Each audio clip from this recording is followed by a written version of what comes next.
Moltes gràcies per aquesta convidada i enhorabona per aquest cicle que començau ara amb aquesta tan important col·laboració. Donaré la xerrada en castellà perquè pugui tenir una difusió potser més ampla dins el territori nacional y como bien han dicho, esta charla se centra en la contaminación por plásticos. ¿Por qué? Porque precisamente es un problema global. Un poco el guión que voy a intentar esbozar en esta charla tertulia, quizás, es explicar un poco sobre esta problemática. Primero de todo, como estamos quizás en un contexto no marino, ¿qué es lo que nos aportan los mares y océanos? ¿Qué beneficios tienen? ¿Y qué problemática y amenazas actuales tienen, sobre todo en el contexto mediterráneo? Las evidencias de los efectos de plásticos en la salud humana, basados en la evidencia científica, y también voy a dar algunos datos y resultados sobre algunos de los estudios que realizamos desde el Centro Oceanográfico de Baleares y también desde la universidad, desde distintos ámbitos e instituciones científicas, sobre esta interacción de plásticos con organismos marinos. Decíamos que los mares y océanos tienen infinidad de funciones y beneficios. Nos regulan el clima, nos dan alimento, es una fuente de riqueza en tanto lo utilizamos, sobre todo en las Islas Baleares, en el sector del turismo, del ocio. Dentro del tema de la biomedicina, es una fuente muy importante de biomoléculas, de nuevas moléculas anticancerígenas, antitumorales, con muchas funciones, sobre todo en organismos que pueden tener defensas químicas. Son reservorio, por tanto, en esta biomedicina. Se utiliza también bastante, se está trabajando mucho en el ámbito de la biotecnología y todo ello dentro de un contexto actual que denominamos el One Health, dentro del panorama internacional. Las amenazas y retos del medio marino, también quiero puntualizar que estas imágenes son de nuestro ámbito, del ámbito mediterráneo, y hay muchas de ellas propias, de fuentes propias. Esta contaminación que tenemos, ya sea por vertidos, por tráfico marítimo, por infinidad, no queremos demonizar ni señalar, sino que esta es la realidad. La realidad es que tenemos un mar cerrado en el Mediterráneo, precisamente está sobrepoblado, porque es muy bonito, porque nos ofrece mucho y eso es muy bueno, pero a la vez lo impacta de manera acuciante en muchos casos. La eutrofización, que es una palabreja que es un poco rara, pero simplemente es cuando aportamos mucha materia orgánica, el mar, el Mediterráneo, que es oligotrófico, que tiene pocos nutrientes y por eso es tan azul y tan bonito, que parece el Caribe. ¿Qué ocurre? Empiezan a proliferar algas. Esas algas, como tienen mucha comida, producen un excedente. Es cuando en verano tenemos crecimiento o proliferación de bacterias, se deteriora la calidad del agua y vemos que en gran parte de las costas tenemos problemas que pueden también derivar en salud humana. Los ruidos submarinos son otra de las amenazas actuales. Antes no había tanto ruido debajo del mar. Si tienen la oportunidad de bucear o de meter simplemente el oído dentro del agua, verán que también por lo que es la propagación del sonido mucho más rápida, los organismos que se comunican muchas veces precisamente con ese sonido van a ver alterada su comunicación. Muchos retos actuales. Baleares es muy pionera, tiene mucha masa crítica y mucha excelencia en ciencias marinas, tanto en tecnología, en adquisición de datos a tiempo real. Se pueden tener sensores, se está estudiando mucho en el panorama de corrientes, por ejemplo, de pesquerías, de contaminación, etc. Y vemos cómo estos son algunos de los impactos que les mencionaba. El aporte de materia orgánica, vemos las playas sobresaturadas, la mayoría de playas en verano en el Mediterráneo están así, no es algo inaudito, ¿no? Entonces, todo ello, estos son toallitas, la anoxia, la falta de oxígeno provoca mortandades masivas, y esto es un acúmulo de basura precisamente en el Parque Nacional de Cabrera. Es una realidad. Y aquí es donde también yo quisiera puntualizar esta necesidad en muchos casos, porque en España no hay esa tradición de la colaboración público-privada, de la implicación del sector que utiliza ese mar, que es usuario del mar y que puede estar aportando, a lo mejor en un formato de sponsor o otras fórmulas, el que se pueda avanzar en el conocimiento y se pueda avanzar en proteger el mar y sus recursos. Decíamos, por tanto, que las consecuencias son esta pérdida de diversidad, se fragmentan los ecosistemas. Esta imagen la he querido poner porque muchas veces pensamos que los arrecifes de coral son las zonas más biodiversas y más bonitas, y estos son todo imágenes de aquí, del Mediterráneo. Tenemos mucha diversidad biológica, muchas veces desconocida, muchas veces en formato de pequeños animales, pero es apasionante conocerla, es apasionante entender los procesos por los cuales esta biodiversidad se puede mantener. Y bueno, uno de los ejemplos claros son las praderas de Posidonia, que todos conocemos, que son los bosques submarinos, etc. O sea que sí que se ha avanzado bastante en lo que es el conocimiento del medio marino. Antes la gente no sabía lo que era la Posidonia, hoy en día prácticamente todo el mundo lo conoce. Unas 17.000 especies, es un mar pequeño pero aloja gran parte de mismos, pero lamentablemente altamente impactado. Hay muchas especies marinas afectadas por esta interacción, por ejemplo, en este caso, contaminación asociada a los plásticos.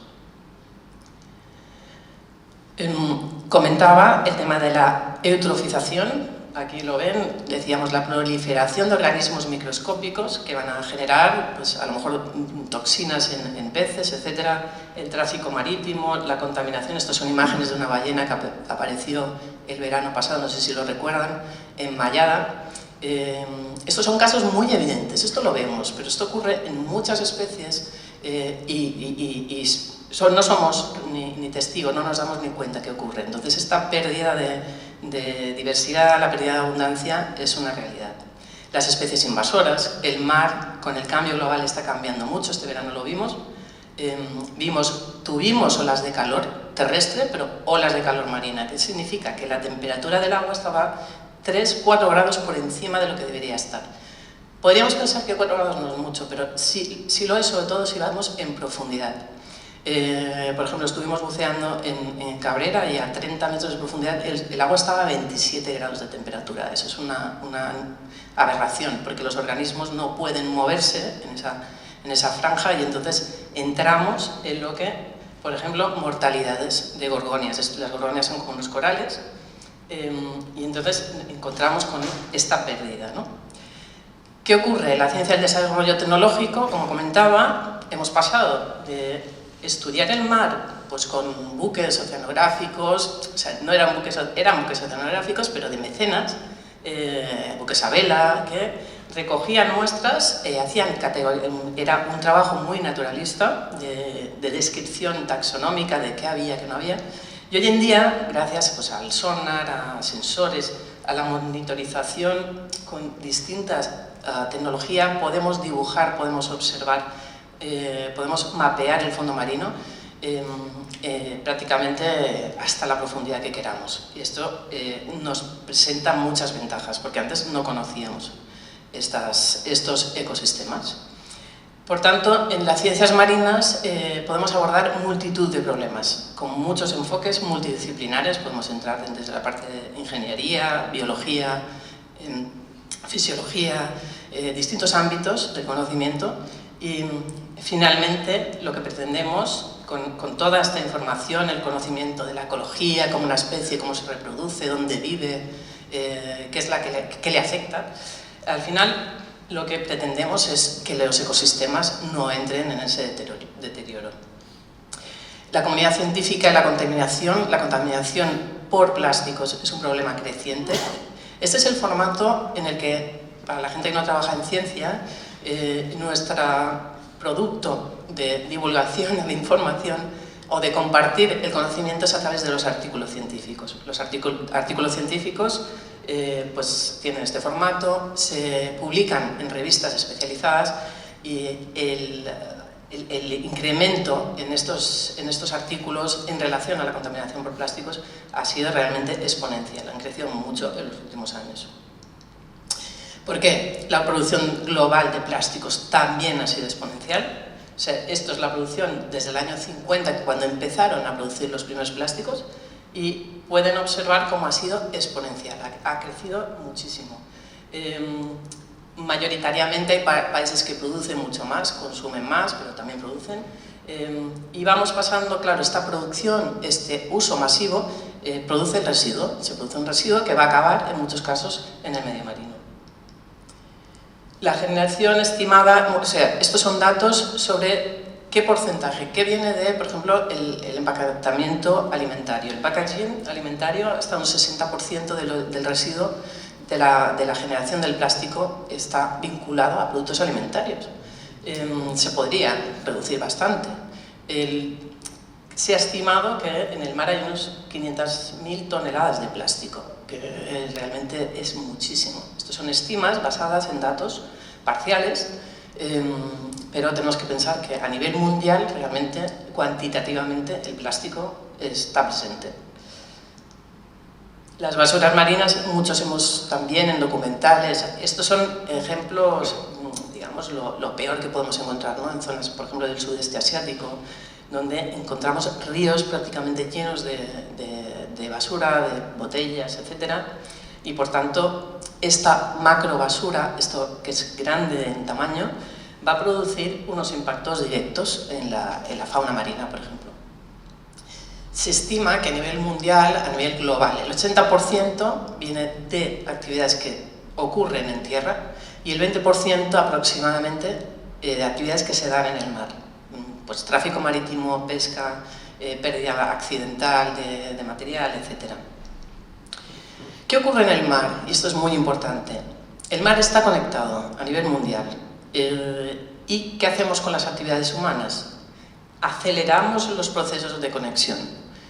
Esto es un mapa de las grandes corrientes oceánicas. Estas corrientes oceánicas se empleaban en la antigüedad pues, para hacer las travesías, unir, pues si tenían que transportar o si tenían que colonizar, etc.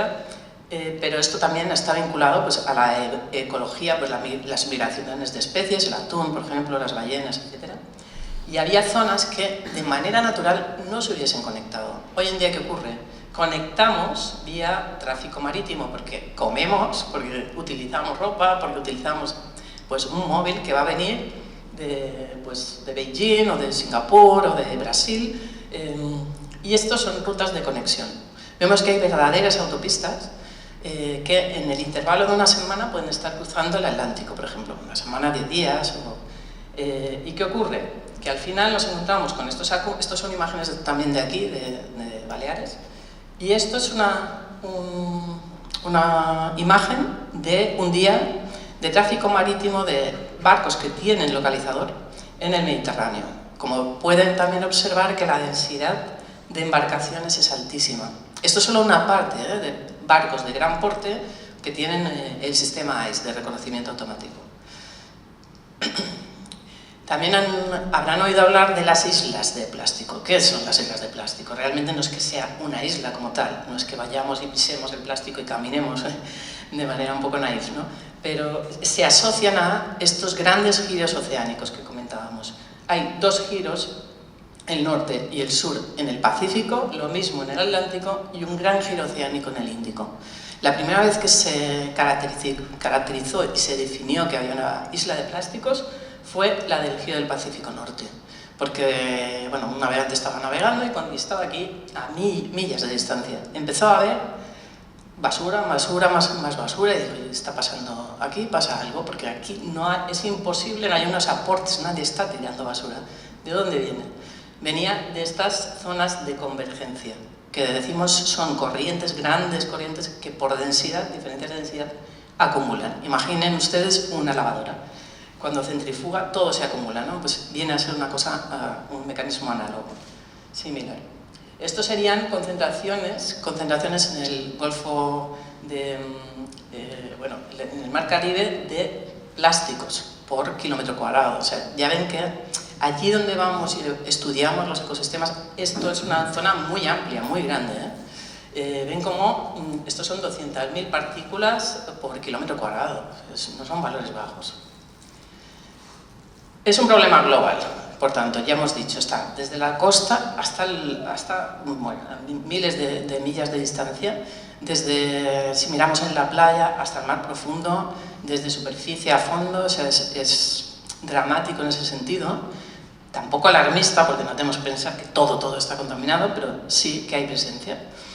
¿Qué ocurre con el plástico? Es muy persistente, tiene una baja biodegradabilidad y se bioacumula. ¿Qué significa que se bioacumula? Que se va a ir pasando de un organismo a otro. Por ejemplo, pasa del plancton, se lo come una sardina, se come un pequeño copépodo y un atún se va a comer la sardina. Entonces eso se va a ir bioacumulando en la red trófica.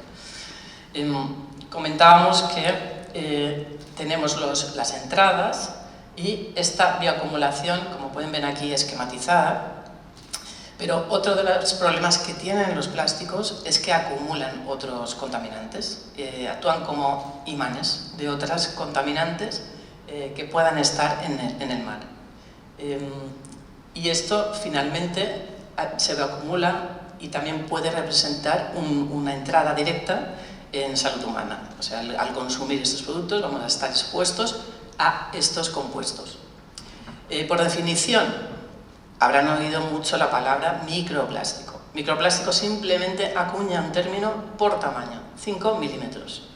Y luego tenemos los nanoplásticos, que son bastante más difíciles de estudiar, muy complejos, que son los que pasarían por vía coloide, son como coloides, menor de una micra y pueden representar una entrada directa en el cuerpo. Por tanto, decíamos que los plásticos actúan como un caballo de Troya. O sea, soy un plástico y además puedo tener, al ser sustancias químicas de carácter hidrófobo y elevada toxicidad, pues pueden estar acumulando pesticidas, hidrocarburos poliaromáticos, talatos, bisfenoles, contaminantes orgánicos persistentes que se pueden añadir al plástico para hacerlo más maleable, para darle unas características particulares. Pero todas estas moléculas van a interferir con los mecanismos pues, de homeostasis o de metabolismo del organismo. ¿Por qué? Porque muchos de ellos van a estar interaccionando con las moléculas del propio organismo.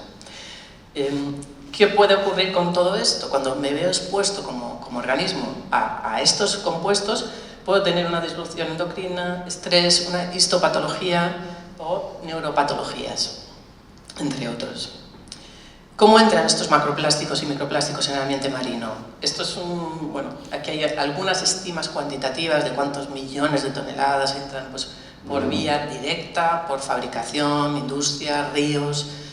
Una parte importante viene por deposición atmosférica, o sea, estamos inhalando plásticos, porque hay mucha fibra en suspensión y pues eso acaba también en el medio marino. Todo ello, comentábamos que una vez que está en el medio, es sometido por las corrientes circundantes y una parte muy importante va a sedimentar, se va a ir hacia el fondo marino y acabará depositado en el fondo. El fondo es el gran sumidero, que digamos. Vemos aquí algunas imágenes, también esto está recogido aquí, son imágenes de nuevo de Baleares. Estos son lo que denominamos macro, que lo vemos, pues una mascarilla, un trozo, un resto de una bolsa, de una botella, etc. Y esto le solemos llamar micro. No sería muy bien micro, pero sería más pequeño, pero bueno, le llamamos micro. Y esto lo hemos recogido pescando durante 10 minutos con una red que flota. Y esto es lo que nos aparece, en un agua que a priori, cuando la observamos, es un agua azul y que parece totalmente libre de contaminación. Entonces, esto es lo realmente un poco preocupante en ese sentido. Y también hay esta fuente primaria y secundaria, o sea, yo puedo tener un plástico que me viene directamente del proceso de fabricación o un plástico secundario porque se ha degradado por el oleaje, por la fotodegradación, por los mismos organismos. Hay muchos organismos que al comer, o sea, detectan algo, lo muerden y se va fragmentando. Todo ello puede estar soltando estos aditivos tóxicos y se acumula en la red trófica. Puede haber una biodegradación o puede no haber una biodegradación, pero sí es una degradación físico-química, por degradación térmica, física, hidrólisis, etc. Estos efectos en los organismos, por tanto, van a ser distintos según el tamaño.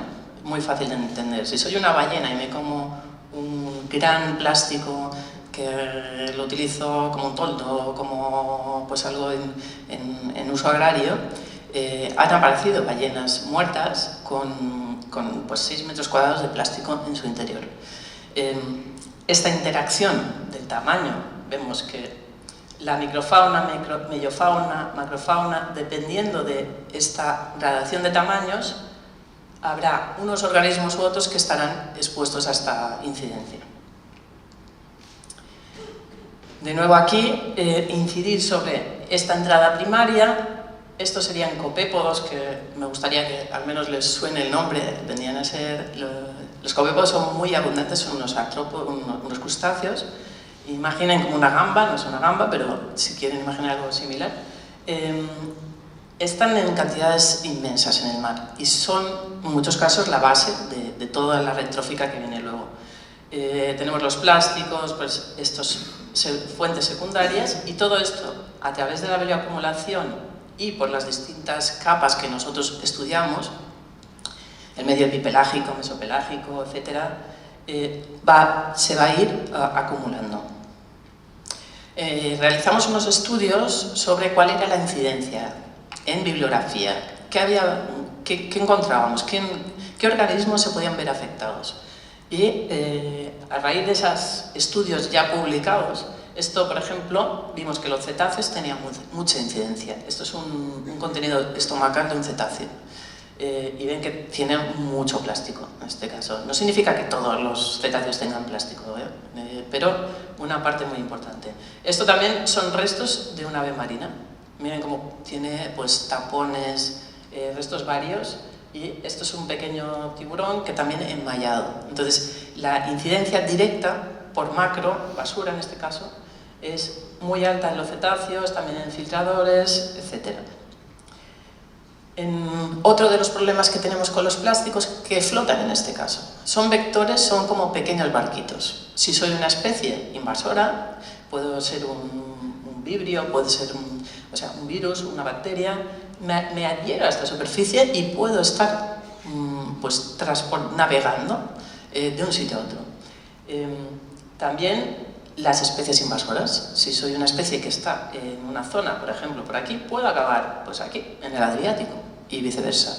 Se han encontrado especies que han atravesado desde Holanda a las costas de Brasil, transportadas por esta deriva a través de plásticos. En nuestro equipo de investigación, que surgió la temática de los plásticos de una manera circunstancial, porque realmente la basura marina no nos atraía demasiado, nosotros solíamos estudiar los ecosistemas, los peces, las algas, la diversidad biológica en el mar, pero cada vez veíamos que había más plásticos. Entonces empezábamos a evaluar cuál era el impacto de estos plásticos, dónde estaban, dónde se acumulaban, qué especies podían estar afectadas por los plásticos, y empezamos en líneas de investigación para abordar estas cuestiones. Tenemos que pensar, como decíamos, el plástico y la basura se va a distribuir de manera diferente, diferencial, según si está en superficie, si está en el fondo, si estoy en el sedimento, si estoy en la playa, y eso va a afectar de manera distinta. Entonces, hay distintas metodologías por las que muestreamos. Esto es la red que decíamos que la largamos por la copa y durante 10 minutos la vamos arrastrando esa red, y siempre salen plásticos, lamentablemente. En Menorca, reserva de biosfera, en invierno, sale plástico. En cualquier lugar en el cual muestreamos, en Cabrera mismo, que en teoría no deberíamos encontrar nada, pues encontramos el plástico. Algunos de los estudios, estos ya son un poco antiguos, comparamos, por ejemplo, Cabrera con el puerto de Andratx en los sedimentos. ¿Qué hacíamos? Íbamos buceando, tomábamos muestras del sedimento en el fondo y después analizábamos qué plásticos había, o qué carga de plásticos. Vimos que eran diferentes. En Andratx teníamos más filamentos, por ejemplo, así, y en Cabrera encontrábamos más fragmentos. Eso lo atribuimos, por ejemplo, a que podía haber un aporte más directo de aguas residuales, porque los filamentos y las fibras van más atribuidas a lo que es todo el tema textil. Pero aún así, lo triste de esto es que cuando comparábamos, esto es Santa María, esto es una reserva integral de un parque nacional. Miren ustedes los valores de porcentaje de microplásticos, o sea, hay y hay muchos. A raíz de estos estudios, estos son también algunas de las imágenes de plásticos que encontramos, tanto en el medio como en los organismos. Estos son fibras, por ejemplo. Vemos que en la playa suele haber mucho, en superficie hay mucho menos de lo que hay en el resto a medida que bajamos en profundidad, y en el fondo del mar es donde se acumula más, con diferencia. Estos son algunos de los datos, tampoco les quiero saturar con datos, pero los datos promedio de plásticos que hemos encontrado, en este caso, de estudios propios. Esto es un proyecto europeo que tuvimos comparando Cabrera con otras zonas de otros archipiélagos del Mediterráneo. Y veíamos, por ejemplo, había de 400 hasta 8.000 ítems en 100 metros de playa. 100 metros, tampoco es mucho, ¿eh? Entonces es algo realmente muy elevado. En la superficie ven que los valores son mucho más bajos, estamos en 0,22, pero en un metro cúbico. Un metro cúbico es un metro por un metro por un metro. No, o sea, una superficie, un volumen pequeño. Invertebrados, peces también, en los sedimentos. O sea, ahí donde miramos lo encontramos. ¿Cómo lo hacemos? Cuando tenemos el pez, por ejemplo, o hemos arrastrado la red, encontramos un filamento, tenemos que verificar que es un polímero, que su composición es poliamida, poliestireno, polietileno, que de dónde viene, y eso lo hacemos en la Universidad de las Illes Balears mediante técnicas de espectroscopía de infrarrojos para determinar estas tipologías. Con ello podemos determinar las fuentes, porque si queremos reducir, podríamos decir, pues, ¿dónde reduzco? ¿Cuál es el aporte prioritario? Hemos visto, estos son resultados de contenidos estomacales en peces y algunos tiburones, que aparece mucho PET, polietileno, y también celofán, que es lo que decíamos que atribuimos a estas botellas y embalajes de un solo uso. Esto, de nuevo, es la red, lo que recogemos. Estos son muestreos que hicimos en Cabrera, para que vean la cantidad de basura que se acumula. Muy, muy elevada. Esta ingesta, llevamos bastantes años ya haciendo un screen, o sea, de las distintas especies, viendo si aparece, pues cuantificando y categorizando qué tipología, y pues también lo hacemos en laboratorio, es un trabajo pues muy mecánico, lento, muy desagradecido. Y con esto tenemos que determinar también el tamaño, o sea, cómo es. ¿Es un filamento, es un fragmento?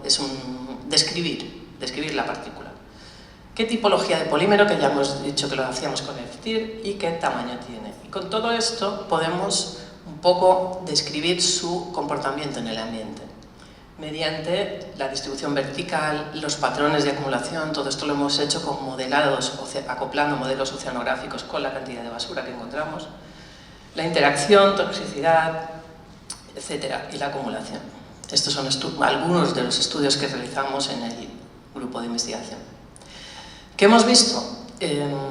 Por ejemplo, pues cogemos aquí una vaca, vamos a darnos escriba, le hacemos la disección, estos son ya los filtros, tenemos que digerir el estómago, y de este modo podemos ver si hay fibras, si hay fragmentos. ¿Qué hemos visto? ¿Y qué han visto otros autores? Que, por ejemplo, el 65% de lubinas tienen plástico, de doradas el 24%, atún rojo el 32%. O sea, estos porcentajes son variables, pero estos son especies comerciales. Y vemos que sardina, 14 al 23, pez espada, un 12%, la gamba, un 11%. ¿Qué significa un 11%? No todas las gambas tienen plástico, pero si cogemos 100 gambas, 11 tienen plásticos. Es un problema. No deberían tener nada, porque las gambas están en bastante profundidad. Vemos, por tanto, que esto da igual si estamos mirando y analizando, estudiando especies que están nadando en el mar, o especies que están más en el fondo, en contacto con el fondo, que siempre vamos a ver estas relaciones entre los organismos y van a presentar plásticos. Estos son algunos de los estudios en Cabrera. Vimos, estos son distintas especies de peces, como la frecuencia de ocurrencia siempre es mayor del 50%. O sea que de todas estas especies, al menos el 50% tenía ingesta de plástico. Y en la ocurrencia en erizos, estos son holoturias, que son unos organismos que van comiendo la arena, y estos son filtradores, mejillones. Entonces vimos como mejillones o Mytilus, sí, Arcanoae, distintas especies que van filtrando. Bueno, esto también son números, son una tabla directamente de un artículo científico, para que vean cómo tenemos que ir exponiendo la información, las peces, etcétera. Por ejemplo, este es el mero, pues presenta un 100% de ocurrencia, de ingesta. ¿Qué tamaño? Y que pues hay muchas fibras, vemos fibras y fragmentos. O sea, aquí podemos hacer una descripción de cómo las distintas especies, qué es lo que ingieren y cómo lo han ingerido. Ahora, haciendo unas pinceladas, y aquí quiero remarcar que yo no trabajo en biomedicina ni en salud humana, pero creía pertinente en este contexto de la Real Academia de Medicina aportar alguna información al respecto. Los estudios que relacionan los efectos de microplásticos en peces y los estudios de estos efectos también en salud humana, si observan en el año 2012, había muy poquitos. Y cómo ha ido creciendo, pues realmente de manera, de nuevo, exponencial, en ambos casos. Estos son solo estudios de efectos, no estudios de plásticos en general, sino es el efecto que tiene un plástico en la salud humana, el efecto que tiene en el pez. Es importante remarcar que hay 3 vías de exposición, rutas de exposición que presentan los humanos. La primera es la inhalación, después la ingesta y el contacto dérmico. Y algunos de los estudios que se han realizado están demostrando, bueno, quizás no demuestran en su totalidad, digamos, no es concluyente en muchos casos, pero sí que se dan casos de traslocación del plástico, o sea, el plástico pasa de un tejido a otro, pasa de la sangre a otro lado, hay una disrupción de la inmunidad, hay alteración en el metabolismo, se genera también un estrés oxidativo, una citotoxicidad, neurotoxicidad, carcinogénesis y una toxicidad en la reproducción. Estas vías de exposición, como decíamos, pueden venir por esta inhalación, como hemos mencionado anteriormente. En el aire hay mucha más contaminación de la que nosotros imaginamos. Cuando trabajamos en el laboratorio siempre tenemos que poner placas Petri controles para descartar la contaminación aérea. Y muchas veces aparecen fibras.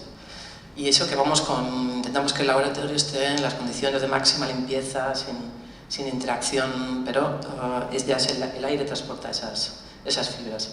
La ingesta, muchos estudios, y también les aportaré algún dato, de aguas comerciales, embotelladas, sal. La sal también se ha visto que casi la totalidad de sal analizada de distintos orígenes presenta microplásticos. Cosméticos también. Y luego todo lo que viene, como hemos dicho, si los organismos marinos están expuestos y comen y tal, cuando nosotros ingiramos estos alimentos, peces, mariscos, etc., tendremos una ingesta, tenemos una exposición. Esta ingesta de las partículas puede estar afectando sistemas digestivos que por capilaridad van a pasar, nanoplásticos, etc., van a pasar por vía del epitelio intestinal y pueden acabar dentro de lo que es el torrente sanguíneo. La inhalación por aerosoles va a tener una incidencia pues, en vías respiratorias, etc. Piensen ustedes cuando nos pasábamos meses y horas con las mascarillas de polipropileno, por ejemplo. Esto, pues, de nuevo, en los alveolos puede estar por capilaridad, difundiendo estas pequeñas partículas. Y el contacto dérmico de la piel, de nuevo también puede estar pasando desde la piel hacia el torrente sanguíneo. Estas son algunas evidencias científicas, estas son las referencias bibliográficas para que vean, si luego se las puedo facilitar. Son estudios bastante recientes, desde el 2010, 2019, etc. Afectaciones a nivel del sistema nervioso, del sistema excretor, digestivo, renal, respiratorio, en la placenta y en la piel. Entonces, estos son distintos estudios en los que se han ido evaluando estos distintos efectos. ¿Qué ocurre? Recuerden ustedes que hemos mencionado el tema de otros contaminantes. Entonces, aquí tenemos, por ejemplo, el zinc, el bisfenol A, los talatos, el níquel, el cromo, el plomo, el titanio. Cuando nos ponemos una crema solar, llevan en su gran mayoría óxido de titanio. Estamos exponiendo la piel a ese metal y puede haber efectos sinérgicos, acumulativos, etcétera, de interacción de estos plásticos con estos otros contaminantes.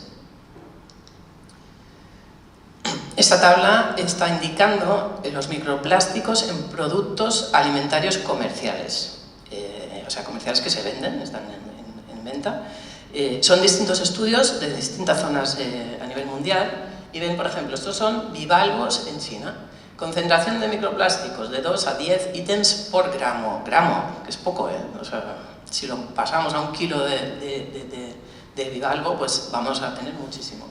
¿Qué tipología? Fibras, filamentos, etc. Vemos que mayoritariamente, casi siempre aparece el polietileno y el polipropileno también. Aquí tenemos moluscos de Túnez, por ejemplo, también con valores bastante elevados. Tenemos aguas embotelladas, sal, hasta 364 partículas por kilo. O sea que cuando se va evaluando, estos son mejillones de Reino Unido también, distintas fuentes, distintas zonas del planeta aparecen, como decíamos, un problema global. ¿Por qué? Pues porque lo tenemos ya en todos los ecosistemas. Si nosotros ingerimos estos plásticos, ¿qué va a ocurrir? En el sistema digestivo directamente, pues puede pasar por el lumen intestinal partículas de 0,1 a 10 micras y pasar a la linfa y a los vasos sanguíneos. Estos son por mecanismos de endocitosis, pero también pueden pasar por transporte paracelular, en microplásticos hasta 130 micras. Entonces el folículo, el epitelio, pues irá pasando y acabará en los vasos aferentes del sistema linfático, por ejemplo. Estos son distintos mecanismos, por los de endocitosis, o sea, si yo tengo esta partícula puede verse fagocitada, pasar y finalmente acabar en el retículo endoplasmático. Los posibles efectos de los microplásticos y nanoplásticos en salud humana, esto de nuevo es una recopilación de distintos estudios que aquí ven ustedes la referencia, también de 2017, 2014, etcétera, con efectos de inflamación en este caso. La inflamación, por ejemplo, con esto de poliestireno en nanopartículas se hicieron unos estudios y se vio que se inflamaban las células, había una inflamación en las células del pulmón. En este otro caso, por ejemplo, poliestireno, pues el hígado se inflamaba como resultado de la exposición de partículas de 5 a 20 micras. Ven que la disparidad es amplia porque, claro, depende del tamaño, depende de la tipología del polímero, depende del tejido y depende de muchos otros factores de cómo esa persona pues se encuentre, porque a lo mejor tiene otros factores, no está puramente virgen en su metabolismo, por ejemplo. En estos mismos efectos en estrés oxidativo y apoptosis, pues, en muerte celular, pueden ser a nivel del intestino, de las células epiteliales, se ha visto, la producción de especies reactivas de oxígeno y apoptosis inducida en distintas células humanas, por ejemplo.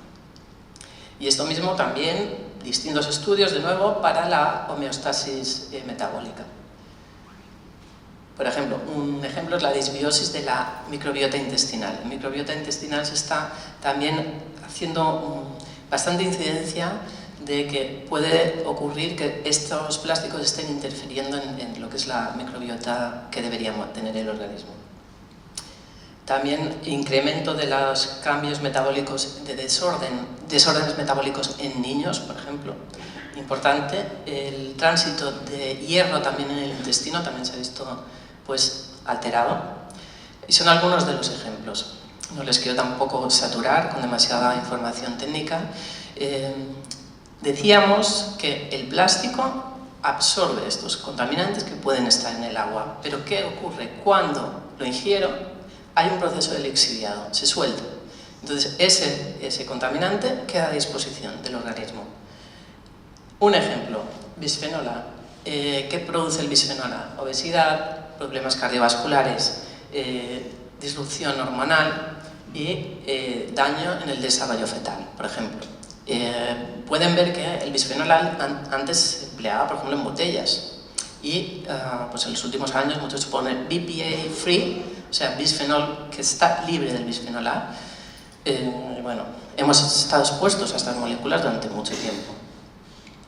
Los ésteres de ftalatos pueden también producir distintos desarrollos anormales sexuales, defectos en el nacimiento, etc. Este ftalato puede ser, y estos pueden ser carcinogénicos. Hay un apunte, se hizo un estudio hace unos años sobre si los humanos teníamos presencia en orina.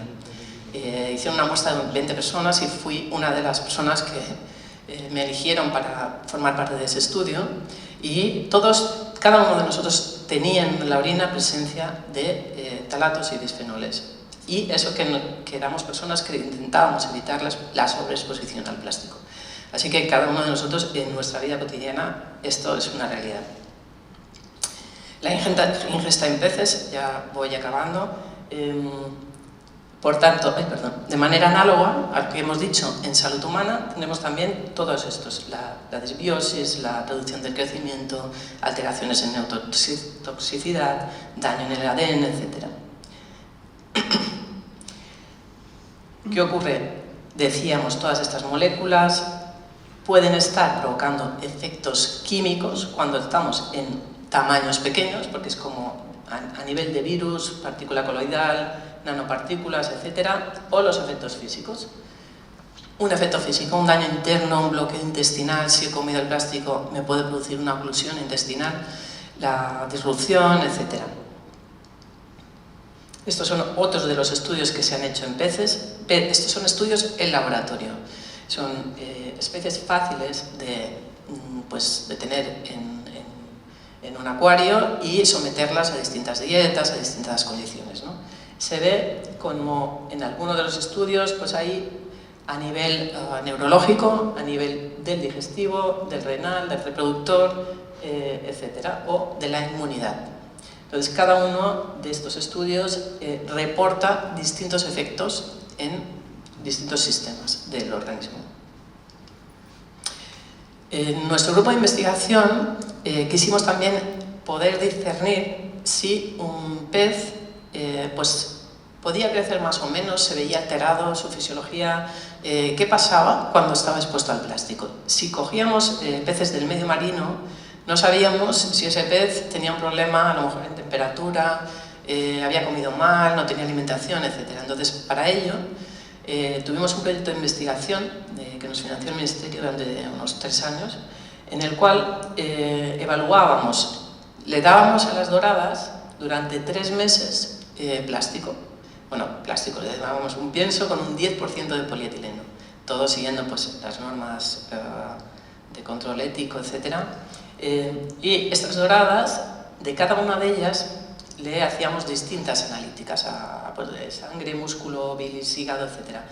Para determinar todo esto, pues diferencias en expresión génica, en vía copulación, se acumulaban los contaminantes, que podían tener histopatologías o no, etc. Entonces, fue un proyecto muy complejo de desarrollar, porque tuvimos durante 3 meses las doradas, teníamos que ir haciendo los análisis y determinando una dieta control. Teníamos unos tanques donde solo les dábamos pienso, otros les dábamos un pienso fabricado pues, normal, virgen, que denominábamos. Y lo que es interesante, cogimos esos plásticos, los metimos en el mar. Esto se hacía en Andratx, en la estación de acuicultura, que es una estación experimental, y esos plásticos los dejábamos durante 2 meses en el mar para que absorbieran otros contaminantes. Cuando hicimos la analítica de contaminantes apareció de todo, pesticidas, productos farmacéuticos, antibióticos, bueno, todo. Muchas cosas que estaban en el agua y que eran como plásticos enriquecidos de otros contaminantes. Y es lo que aquí denominamos como una dieta marinada porque lo habíamos metido en el mar. Entonces vimos cómo hicimos distintas baterías de biomarcadores bioquímicos, de la histopatología, etc. En los 90 días de tratamiento, y lo interesante es que cuando llevaban 3 meses paramos de darles esta dieta con plástico y les dimos una dieta solo de pienso normal para ver si recuperaban los valores iniciales. La buena noticia es que los recuperaban en la mayoría de casos. Cuando hacíamos estos estudios veíamos que, por ejemplo, estos pellets que estaban en el mar daban un efecto mucho peor. Cuando los peces que comían el pienso marinado tenían mucha más estrés, por ejemplo, estrés oxidativo, reaccionaban peor. Estos 90 días de exposición al plástico inducían un estrés oxidativo y una respuesta proinflamatoria en los peces. Pero una vez que, ya hemos dicho, tenían estos 30 días de depuración, volvían a los valores iniciales. Eso nos da mucha esperanza, significa que el cuerpo, la fisiología del organismo puede ir recuperándose frente a esta ingesta. Bueno, esto también lo realizamos con experimentos de comportamiento, porque la neurotoxicidad puede estar alterando, por ejemplo, puede ser más agresivo, me puedo mover menos o más, o tener distintos comportamientos. Esto, de nuevo, tuvimos que mantener peces en distintas condiciones, control, etc. Esto es una imagen de los acuarios para que vean cómo manteníamos esta experimentación. Y veíamos las interacciones sociales, el estado individual o cuál era su comportamiento de alimentación. Todo eso lo teníamos que ir anotando. Vimos que con solo 2 semanas este experimento se realizó durante 21 días, ya se observaban diferencias en la actividad enzimática y de nuevo mucho más en el marinado. ¿Qué significa? Que la respuesta del organismo es muy rápida, cuando me expongo enseguida reacciono, pero que lo bueno es que luego, si me retiras esa exposición, me voy recuperando. Estos son otros estudios, ya no en acuarios, sino peces que hemos recogido en el mar del entorno balear. Esto es el salmonete, por ejemplo, la boga, y esto es la anchoa. Siempre vemos, estos son anchoas, por ejemplo, que han comido plásticos, y otras anchoas que no han comido plásticos. La glutatión transferasa, por ejemplo, esto es un biomarcador de actividad en el hígado, siempre se activa más en los organismos que han comido plástico. Y de manera análoga también en el cerebro. Con lo cual podemos evaluar cuál es el efecto en peces del medio natural que han comido plástico o que no han comido plástico. Otro tema interesante que decíamos, los plastificantes, los bisfenoles y los talatos. Estos son estudios que realizamos en Cabrera y, para nuestra sorpresa, evaluamos si había mejillones que tuviesen estos compuestos, mejillones, holoturias y peces. Y vimos, por ejemplo, que el bisfenol A estaba lo más alto en las holoturias. ¿Cómo es posible? Si es Cabrera, un parque nacional, las holoturias que no se mueven prácticamente, que están en el fondo del mar, un problema grave. Significa que ya el medio presenta esas moléculas de manera ya constante. ¿Qué hacemos con todo esto? Podemos evaluar los riesgos. Estos son solo una parte de las muchas investigaciones que llevamos a cabo.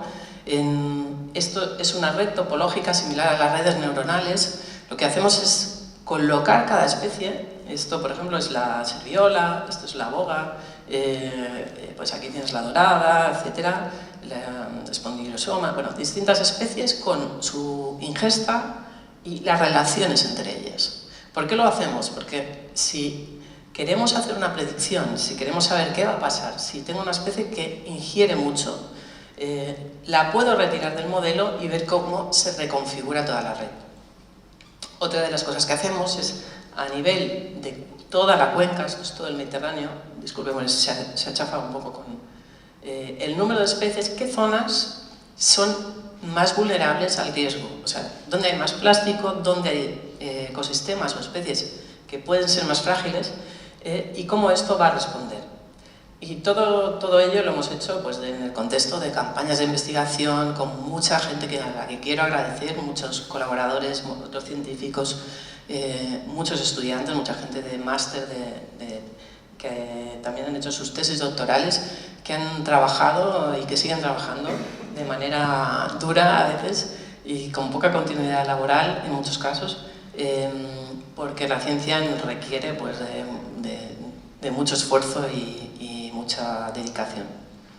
Y ya para acabar, les quería poner esta diapositiva de no solo los plásticos, pero en esta disparidad de conocimiento en el medio marino y sobre todo en la actualidad. Tenemos muchos planteamientos nuevos de uso del mar. Por ejemplo, un uso del mar son los parques eólicos marinos, la proliferación de estaciones de acuicultura, de granjas de acuicultura. ¿Por qué? Porque necesitamos comer. Entonces, el hacer parques combinados, esto no es una realidad en el mar Balear, pero sí es una realidad en otras zonas del planeta.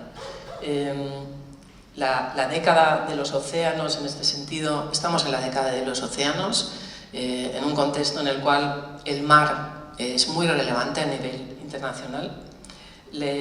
Tenemos distintas normativas, estrategias marinas, el crecimiento azul, la planificación espacial marina, y dentro también de lo que es la conservación, o en general, los objetivos de desarrollo sostenible de la Agenda 2030. Uno de ellos es la vida marina, el objetivo 14, pero también hay otros relacionados con la salud humana, etc., y que pueden tener muchas sinergias.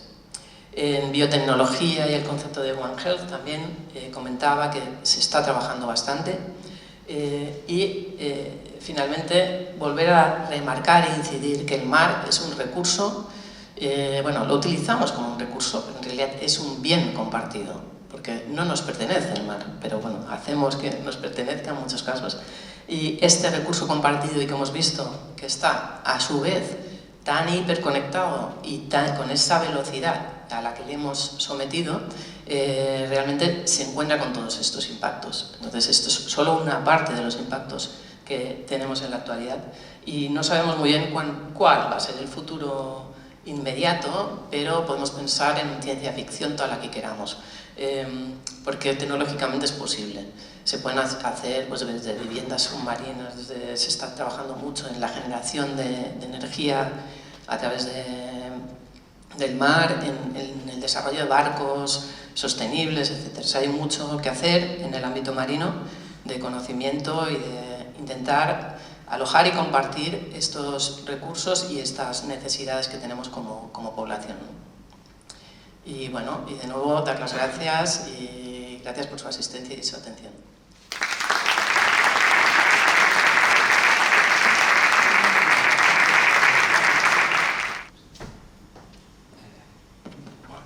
Bueno, muchas gracias por esta interesante y a la vez inquietante conferencia.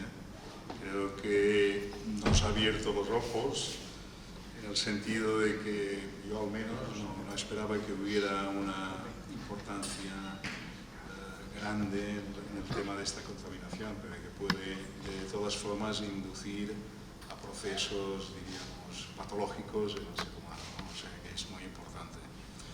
Pero antes de nada se ha evidenciado si es la ingesta y la incorporación de estos nanoplásticos en los organismos vivos se puede excretar o queda para siempre esta huella en los mismos. Muy buena pregunta. No sé si se oye bien. Se ha visto que en microplásticos, por ejemplo, sí se excreta en muchos de los casos, en mejillón se excreta, en muchos peces se excreta, o sea que no se queda remanente dentro del organismo. Los nanoplásticos es lo que comentábamos, que es otra, como pasan por difusión, como pueden ir por vía paracelular, etcétera, sí que es necesario más evidencias. Nosotros no trabajamos directamente con el tema de los nanoplásticos, pero sí que parece que pueden quedar ya por vía sistémica, acumularse, etcétera. Muy bien. ¿Quieres hacer alguna pregunta? Bueno, sí, jo te volia fer una pregunta. Bueno, és un gran problema, no? Què poden fer? Perquè, clar, és un gran problema. Perquè jo veig el tema dels plàstics, bueno, abans ho comentàvem, jo crec que s'han de prendre moltes mesures, però ràpides. Vull dir, per exemple, posàvem l'exemple de les bosses en els supermercats. Vull dir, jo crec que una de les mesures que havia d'haver fetes és llevar-les ja, no fer pagar, no sé. No sé, com ho veus tu? Quines solucions dones? Sí, és molt important, vistes les dades i això, que hi hagi una reducció en origen, sobretot.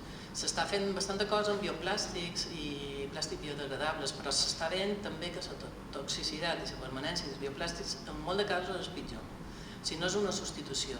El tema de l'economia circular també, de si tenim un residu, el tornem a fer un altre objecte, una altra matèria que tornarà a ser un residu, no és la solució, perquè realment si agafem una xarxa de la mà i fem un calcetí, el calcetí té fibres i cabran altres vegades i no hem de reutilitzar en aquest sentit, hem d'anar cap a un ecodisseny, per exemple, emplear altres materials, substitutius i sobretot, crec jo, ser més humils, perquè nosaltres no necessitem moltes coses, realment. Moltes de les coses que tenim des dia a dia.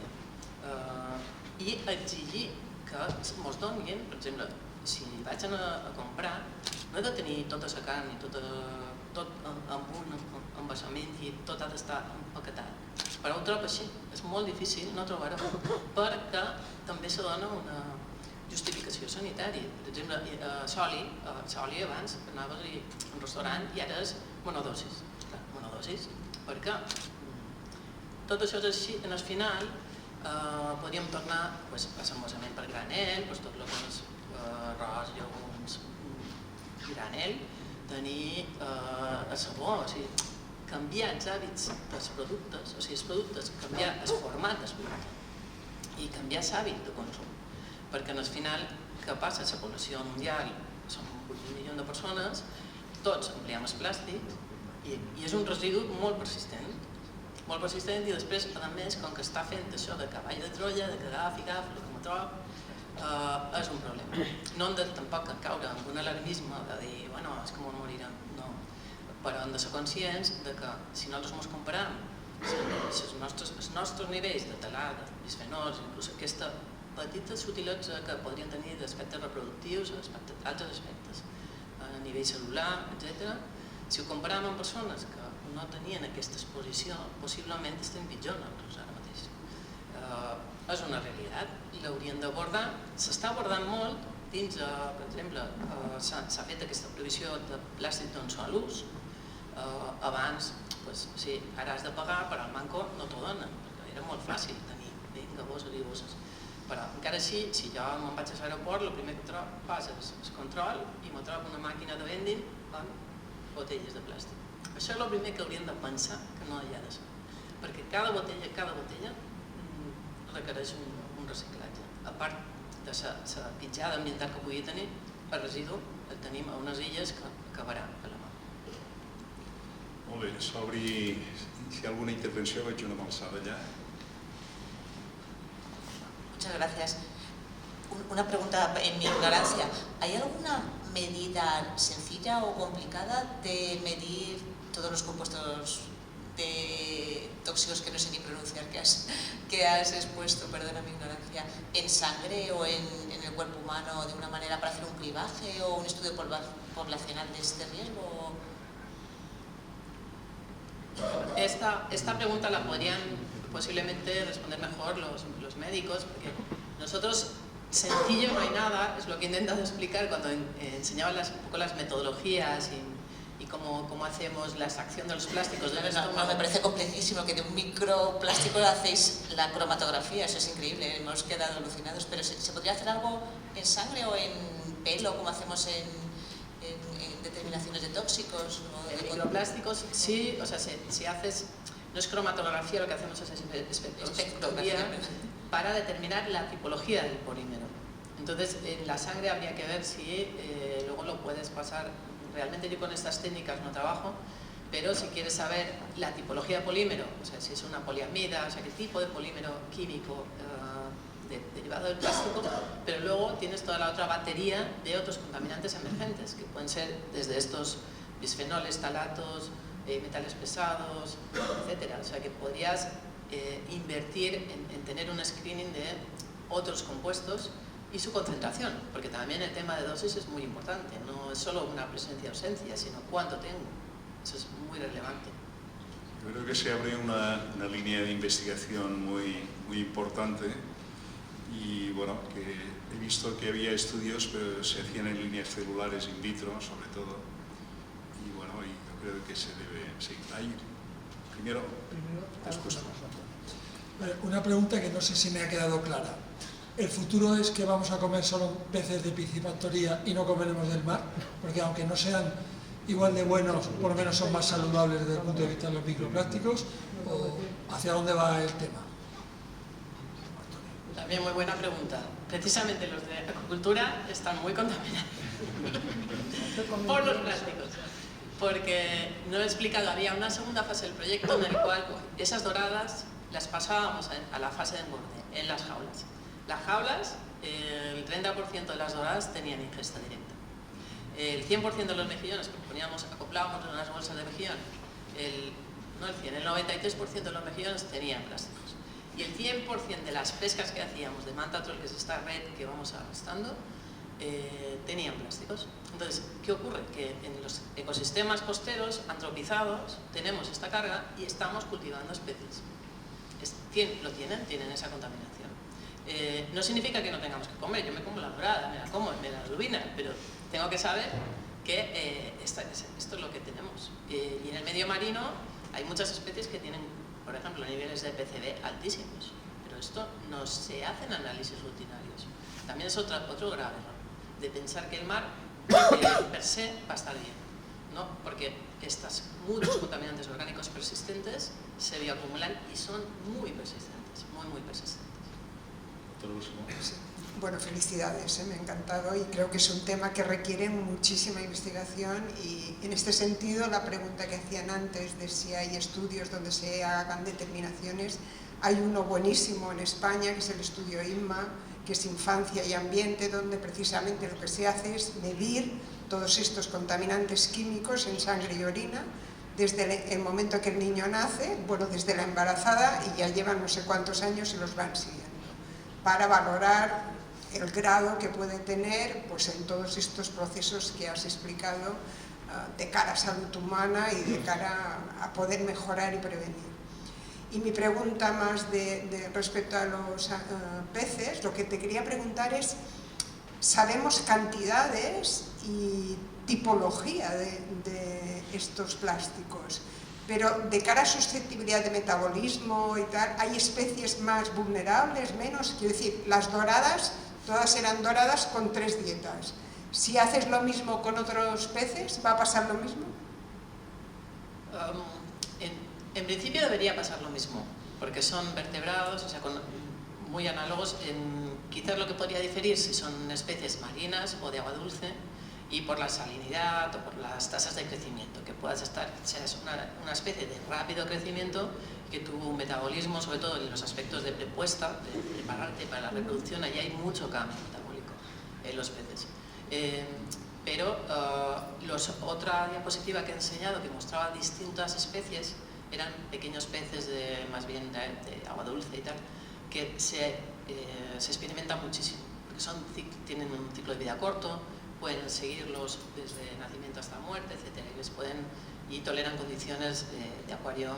En este caso, las doradas era muy difícil mantenerlas, o sea, mantenerlas durante 3 meses con esas densidades, con esas tasas de ingesta, evitar que entren otros contaminantes. Por eso digo que parece que hay pocos datos, porque en realidad es muy dificultoso, pero yo esperaría a priori que la respuesta sea similar, incluso la respuesta como vertebrados en tasas, o sea, en cómo se moviliza en los tejidos, cómo puede alterar el hígado, por ejemplo. Esperaría analogías en salud humana, pero vamos, no lo puedo certificar, ¿no?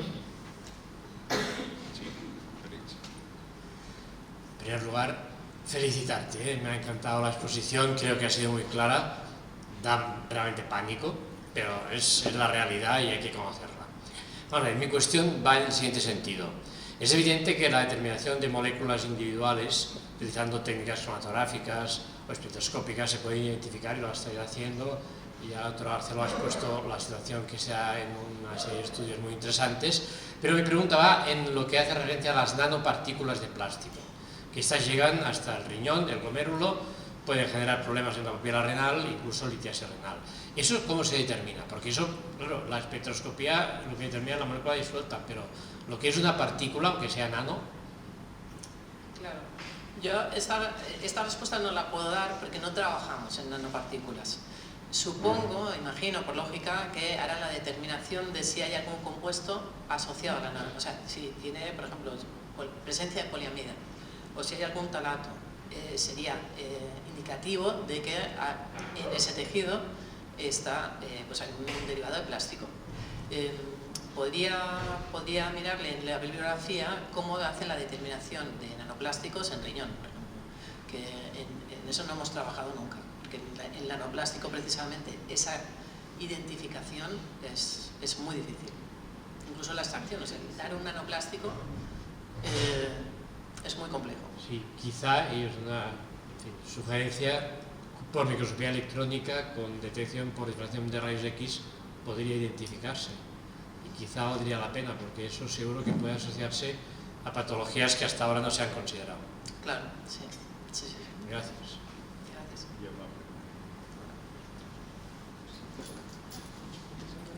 Hola, buenas tardes.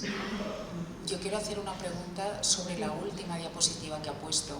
Por mi campo me interesa mucho el conocer si se están iniciando estudios del efecto que puede suponer los parques eólicos.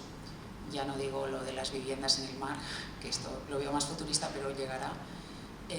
Sobre todo porque ahora mismo se van a desarrollar leyes seguramente referente a la energía solar, a la energía eólica, de cómo se puede implantar en las islas. Y quería saber si habíais ya iniciado algún tipo de estudio de cómo puede afectar la implantación de este tipo de parques en la cuenca mediterránea, por ejemplo.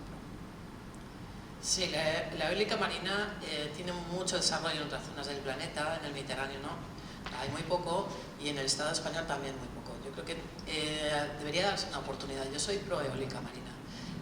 Tuvimos un proyecto hace varios años, proyecto CEDETI, con Acciona Energía, para el desarrollo para una valoración de pues un aerogenerador, ver las consecuencias sobre la fauna marina. Básicamente eran el electromagnetismo, los campos magnéticos inducidos por todo el cableado, lo que es la vibración y el ruido del mecanismo del propio mecanismo del parque. En muchas zonas los parques actúan como zonas de reserva, es lo que la diapositiva que ponía combinaba. Cuando tú tienes un parque eólico no puedes arrastrar, no puedes entrar a pescar, no puedes, entonces actúa como una zona marina protegida y puedes acoplarle desde pues eso, granjas de cultura, etc.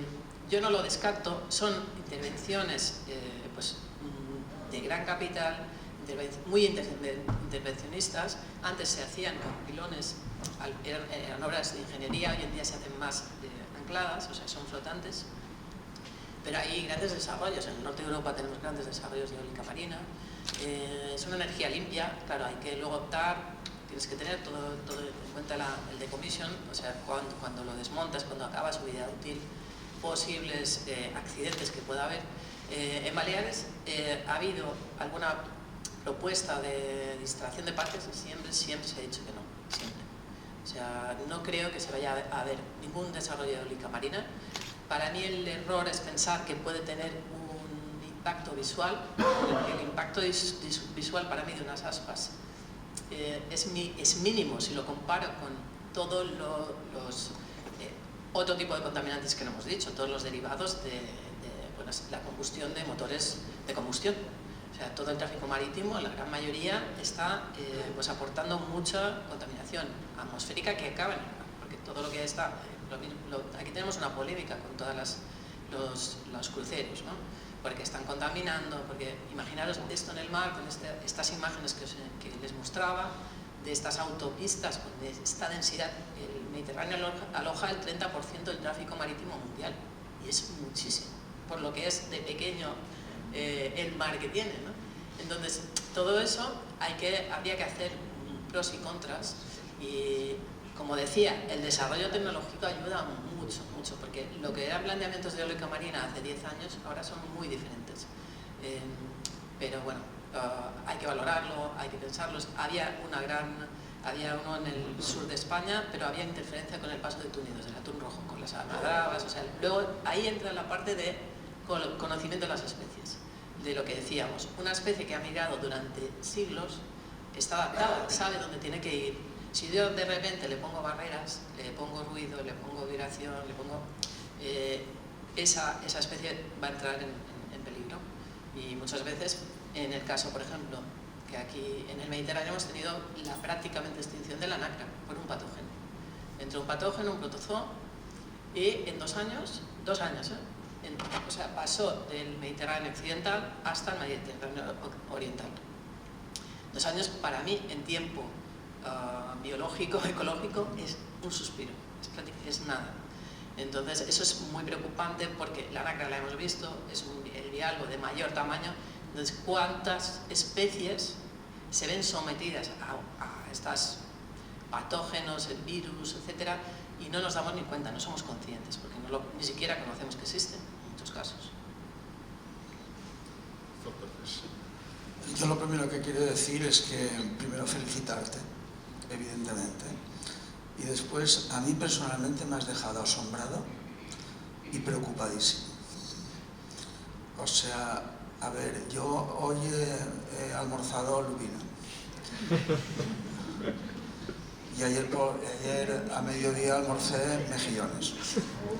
Bien, entonces me voy esta noche a casa diciendo ¿qué será de mí? ¿No? Es decir, porque me encanta el pescado, y entonces una de las preguntas que quiero hacer es la reiteración en el consumo, porque yo he mirado lo de la lubina porque he comido lubina, y el 100% de las lubinas tenían nanoplásticos, el 100% todas, y en los mejillones más o menos, ¿no? O sea que yo en este momento soy un transportador de nanoplástico de origen lubina y mejillón.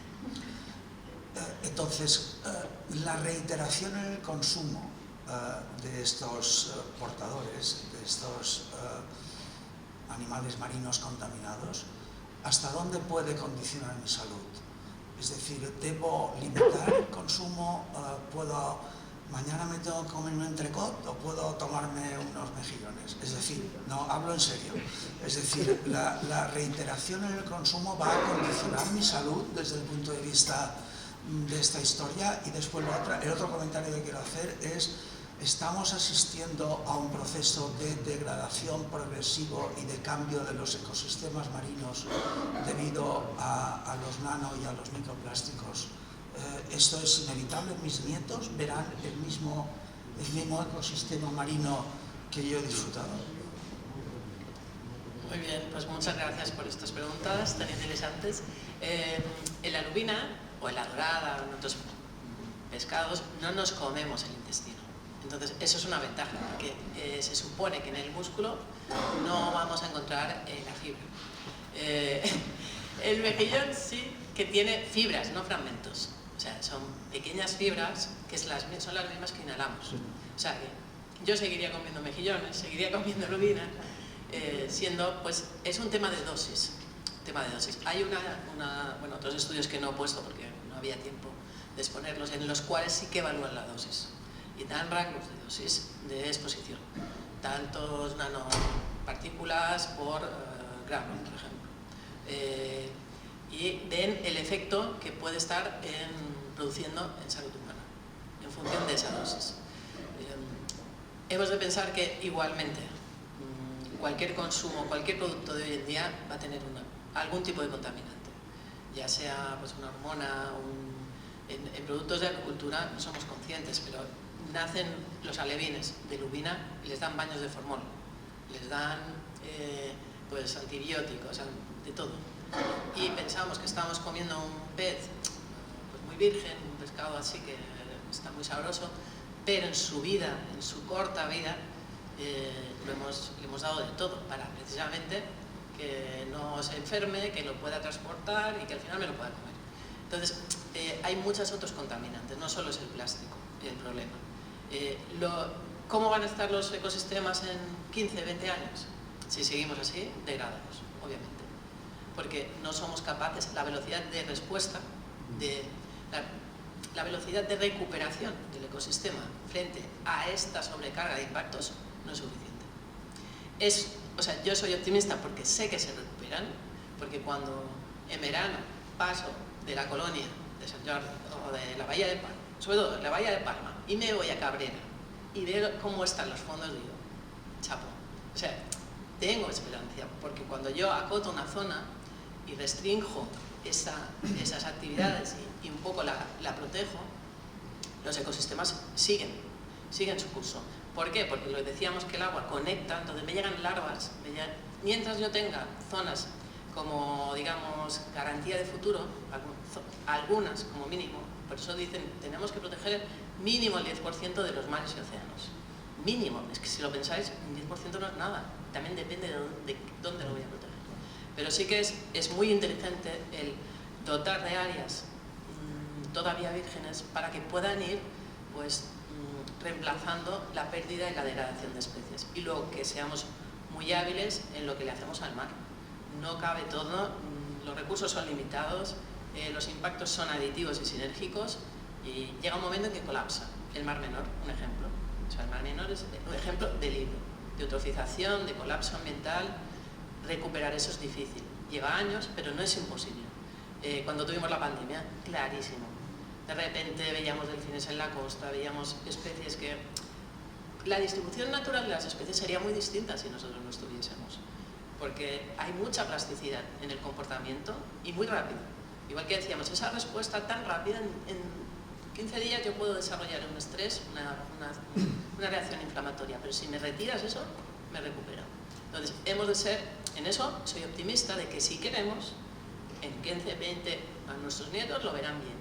Pero si no queremos, lo van a ver bastante mal. Esta es la realidad. Bueno, creo que hay tiempo para una pregunta más. Veía un brazo alzado allí. Bueno, yo también te quiero felicitar porque me ha parecido muy interesante por todo tu trabajo y becas que habéis conseguido y trabajos publicados, pero sobre todo por algo que es muy difícil en ciencia, que es explicar de forma amena y sencilla lo difícil. Y lo has hecho de 10, vamos. Y luego viene la pregunta. La pregunta es, nos has dicho que un 15% de las gambas tiene microplásticos.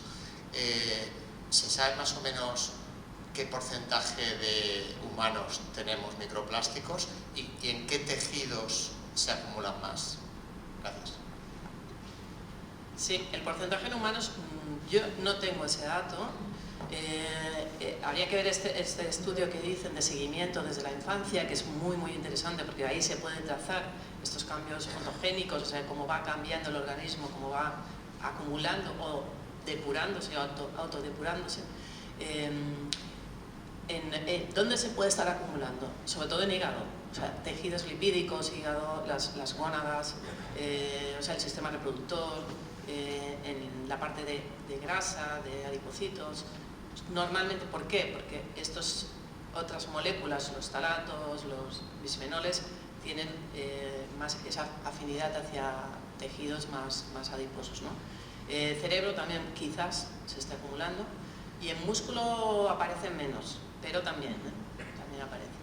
De todos modos, estaría muy bien hacer esa valoración de cuánto en una población cuántas personas de una población pueden estar afectadas.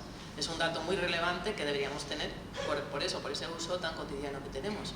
Pero cuando yo hice esta búsqueda bibliográfica me sorprendió que los estudios científicos al final no clarificaban. Había un estudio de la Organización Mundial de la Salud sobre el agua, sobre los microplásticos transferidos a través de botellas de agua, de la bebida embotellada, y ponía muy claro, no se puede concluir. No se puede concluir. Bueno, pues deberías poder concluir. Entonces, bueno, hasta ahora ese es el dato del que disponemos. Creo que hay una pregunta de telemática. Sí, Elena Callejo Aguayo pregunta si a nivel de seguridad alimentaria se hacen análisis rutinarios de PBA o falatos en peces salvajes. Para mi conocimiento no se hacen de manera rutinaria. Se hace, por ejemplo, en especies a lo mejor de consumo, dentro de lo que es cada comunidad autónoma, pues la Consejería de Sanidad en este caso, etcétera. Pero para organismos salvajes pensar que tienen mucha movilidad. Un pez que está en la bahía de Palma y se sale de la Dragonera ya no está ni siquiera bajo la tutela de la Consejería de Sanidad, ya está en el Ministerio de Transición Ecológica. Entonces, el mar, una especie se puede ver, puede ser un juvenil a mucha distancia de donde luego es un adulto. Entonces, va acumulando esa historia de otras zonas. Lo vimos, por ejemplo, en la albacora. Albacoras juveniles con niveles de PCBs muy altos.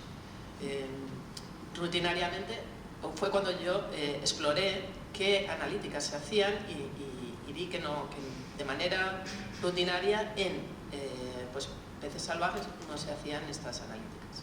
Por falta de personal, por falta de presupuesto, etc. Bueno, seguiríamos así toda la noche, es un tema súper interesante, pero ya debemos finalizar. Quiero agradecer nuevamente y felicitar a la profesora por esta extraordinaria conferencia y a ustedes darles gracias por su asistencia. Se levanta la sesión.